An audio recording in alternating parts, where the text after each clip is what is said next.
5. Saya atas nama Yodata Nisip. Saya Paulina Doko. Saya Yuliana Beki Limbanggaka.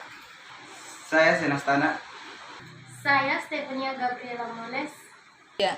Dalam pertemuan kali ini, kami akan menjelaskan tentang PC Bailing Simulator. Sebelumnya, kita harus mengerti apa itu perangkat keras.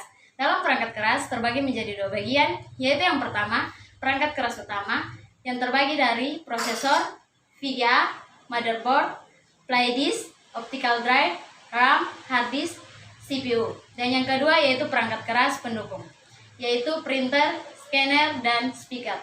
Berikut adalah penjelasan mengenai PC Bailing Simulator. Oke, baik. Yang pertama, power supply. Terdiri dari 3 bagian, yaitu yang pertama modular port, yaitu semua port-port di perangkat keras akan dihubungkan dari aliran listrik ke semua perangkat keras yang membutuhkan. Berikutnya, fan yang berfungsi sebagai pendingin power supply. Dan main power merupakan pusat listrik. Yang kedua yaitu motherboard. Dalam motherboard terdapat beberapa bagian. Yang pertama CPU socket, RAM slot, chipset, power, HDD SATA port, CMOS baterai, front panel header, PCI slot, dan stand off. CPU atau prosesor. CPU atau prosesor terbagi menjadi 3 bagian. Yang pertama, prosesor. Prosesor merupakan otak komputer. Yang kedua, pins. Pins untuk menghubungkan prosesor ke motherboard. Yang ketiga, heat platen untuk mencegah panas pada prosesor dan pasta. Yang keempat, CPU atau cooler. CPU atau cooler terdiri menjadi 5 bagian. Yang pertama, bracket untuk mengunci.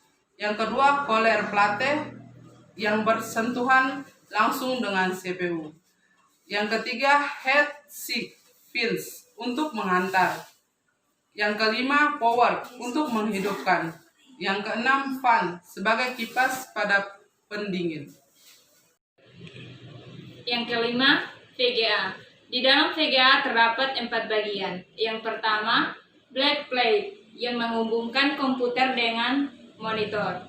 Yang kedua, PCI connector yang menghubungkan VGA dengan motherboard. Ketiga, grafis melakukan proses grafik dan menciptakan resolusi yang baik. 4. Dual GPU yang berfungsi sebagai tambahan untuk motherboard. 6. Memori. Di dalam memori terdapat 3 bagian. Yang pertama, chipset menyimpan file secara sementara. Kedua, konektor sebagai penghubung dengan RAM slot. 3. Lock mengunci RAM dalam motherboard. Oke, baik. Yang ketujuh, hard drive. Hard drive terbagi dalam 2 bagian, yaitu yang pertama, SATA power. SATA power berfungsi untuk menyimpan file secara sementara dalam hard drive. Yang kedua, spinning disk berfungsi untuk semua proses dalam data yang dilakukan dalam kapasitas data. Yang kedelapan, additional cooling atau biasa disebut pendingin tambahan, yang terdapat 2 bagian, yaitu fuse dan motor, merupakan casing dari kipas pendingin atau additional cooling.